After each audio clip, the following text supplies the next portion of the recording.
Radio സാവറെ പ്ലാറ്റ്ഫോമിൽ 220 kilobytes per സെക്കൻഡിൽ online connectivity. Stereo മോഡിൽ ശ്രോതാക്കൾ ആസ്വദിക്കുന്നത് കാഞ്ചീരവം റേഡിയോ. ഇത് കലയുടെ കാഞ്ചനാരവം.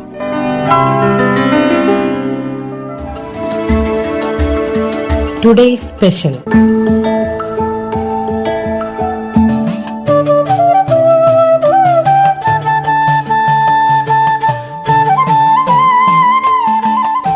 വിഷുവിങ്ങെത്തി. എല്ലാവരും വിഷുക്കണിക്കും വിഷുക്കൈനീട്ടത്തിനുമായി കാത്തിരിക്കുന്നുണ്ടാവും. കൂടെ മിസ് ചെയ്യുന്ന ഒരു കാര്യം കൂടിയില്ലേ? അതെ, വിഷു വിഭവങ്ങൾ. രുചിയേറുന്ന ഒരുപാട് വിഷു വിഭവങ്ങൾ നമുക്കുണ്ട്. നമുക്കിന്നൊരു സ്പെഷ്യൽ നെയ്യപ്പം ഉണ്ടാക്കിയാലോ? നെയ്യപ്പം നമ്മൾ ഇടയ്ക്കൊക്കെ ഉണ്ടാക്കുന്നതായിരിക്കും. പക്ഷേ വിഷുവിന് അത് ഉണ്ടാക്കുമ്പോൾ അതിന്റെ രുചി ഒന്നുകൂടെ ഏറും. അപ്പോൾ നമുക്ക് എങ്ങനെയാണ് വിഷു സ്പെഷ്യൽ നെയ്യപ്പം ഉണ്ടാക്കുന്നതെന്ന് നോക്കാം.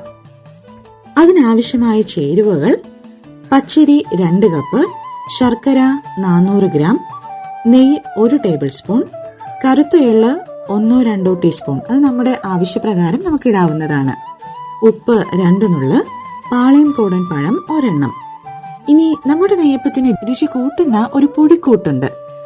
അതെന്താണെന്നറിയോ?